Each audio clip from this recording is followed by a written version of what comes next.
നല്ല കുത്തരിച്ചോറ് വിളമ്പുവാണേ. അത് വിളമ്പി കൊടുത്തു.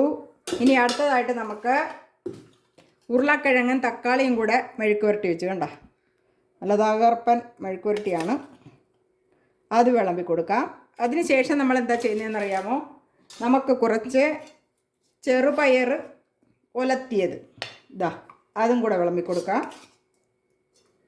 അതിനുശേഷം ഒരു മീൻ വറുത്തതുണ്ട്, നമ്മുടെ ചെറിയ കിളിമീൻ അതാണ്, അത് വെച്ച് കൊടുക്കാം. കണ്ടോ? അതും വെച്ച് കൊടുത്തതിന് ശേഷം കുറച്ച് ഒഴിച്ചുകറിയായിട്ട് നമ്മൾ വെച്ചേക്കുന്നത് മോരാണ്, മോരൊഴിച്ച് കറി, അതും കൂടെ നമുക്ക് ഒഴിച്ച് കൊടുക്കാം. അതിനുശേഷം കുറച്ച് കുട്ടിപ്പപ്പടമുണ്ട്, ഒരു 2-3 കുട്ടിപ്പപ്പടവും കൂടെ വെച്ച് കൊടുക്കാം. അപ്പോൾ ഇതാണ് നമ്മുടെ ഇന്നത്തെ ഉച്ചയൂണ്.